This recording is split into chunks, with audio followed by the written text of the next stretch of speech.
Magandang araw mga ka-TH, Luzon, Visayas at Mindanao. Sa mga subscribers ko, sa mga viewers ko, sa mga kapwa ko ka-TH na nanonood sa atin. So, nandito ako ngayon sa aking pangalawang hukay mga ka-TH na kung saan mayroong marker na heart, yung may mata, dalawang mata, at saka yung heart ay parang bunganga niya mga ka-TH. So, bago ko ipagpatuloy yung aking hukay mga ka-TH, ay mag-share muna ako sa aking natutunan sa YouTube sa mga kapwa natin, galing sa kapwa natin mga ka-TH tungkol sa surface trail markers. So, yung mga surface trail markers mga ka-TH, yun ang mga markers na makikita natin sa itaas. Tulad niyan mga ka-TH. Yan ay isa sa mga halimbawa ng surface trail markers. Kasi dito natin makikita sa itaas. Yun. Surface trail markers yan mga ka-TH. At saka ito. Itong Eagles Beak. Ito mga ka-TH.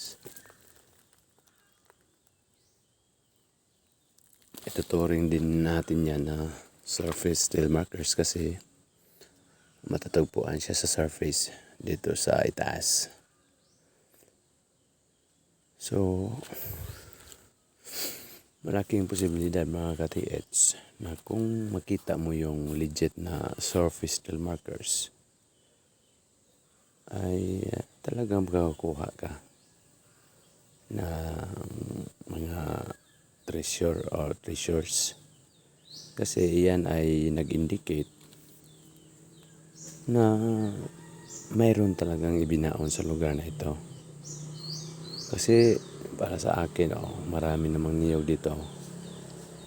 Mayroon pang mga kahoy, mga puno. Pero itong niyog na ito ay kakaiba. Kasi mayroon siyang mga markings, mayroon siyang mga markers na tinatawag natin na surface trail markers. Kung saan ito ang magigiya sa atin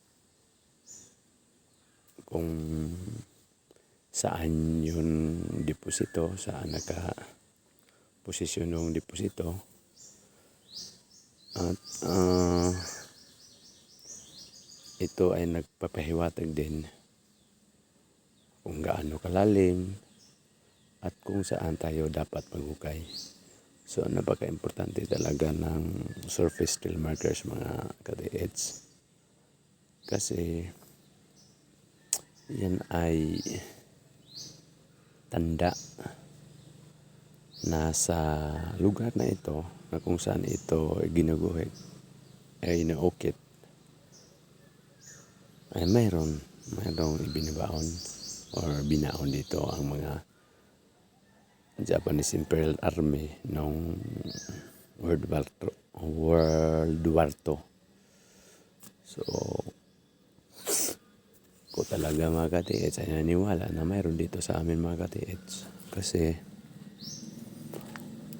tulad ng sinabi ko sa previous videos ko na talagang ang dami talagang mga Japanese Imperial Armies dito mga ka-TH noong World War II.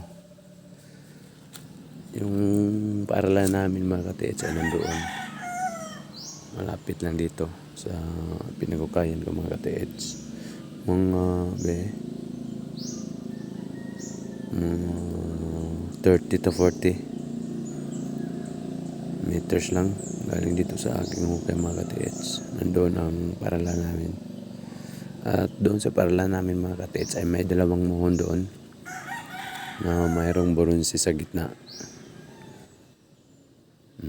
Sabi ng mga local treasure hunter sa amin, yan ay sinadya talaga na ilagay para matrace nila ang kanilang binabaon ng mga treasure sa lugar namin. So So may dalawang muhon dyan mga ka-TH. At may tuturing din natin yon na surface trail markers. Kasi makikita natin sa itaas ng lupa. Makita natin. So matatawag pa rin natin yon na surface trail markers. Kasi yan ang tanda o guide sa atin na meron talagang binaon sa mga lugar na kung saan magkakatagpo tayo ng mga surface trail markers. So ganyan kahalaga ang mga surface trail markers. Kasi pag hindi yan nilagay or inuikit sa mga puno, ang posibilidad mga ka-TH ay hindi na nila matrace o hindi na matrace ng mga Hapones kung saan nila ibinaon yung kanilang tagong yaman sa panahon ng Roberto. So yan mga ka-TH. At para sa akin, aniwala naman ako na talagang ang surface trail marker ay napaka mahalaga yan. Kasi yan ang guide nila para matrace yung mga treasures na kanilang binabaon ng World War II. At mahalaga din yun sa atin. Kaya nga nagpapasalamat ako sa ating kapwa ka-TH sa YouTube. Dahil yung pinagsasabi ko dito ay galing din sa kanila. Yung idol ko na mga treasure hunters, sila si Chris Sniper, Surigao San. So palagi akong nanonood sa kanilang video mga ka-TH para mayroon akong matutunan sa decoding, sa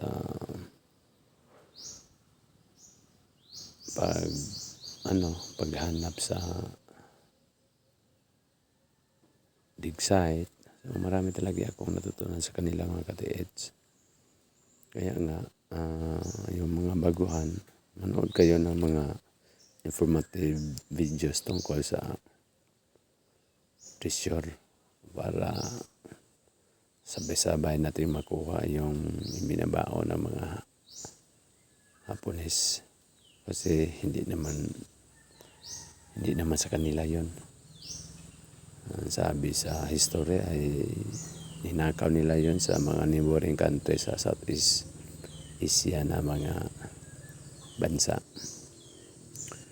So masasabi ko rin na maswerte tayo mga ka-TH dahil pag nagkataon na nakahukay tayo ay ganda ang buhay natin. Kung hindi dahil sa kanila ay wala tayong hukayin. So talagang napaka-importante mga ka-TH ang ating mga natutunan sa YouTube. Kasi yan ang magsilbing gabay sa atin kung paano natin ma-decode yung mga surface trail markers na nakikita natin sa ating lugar.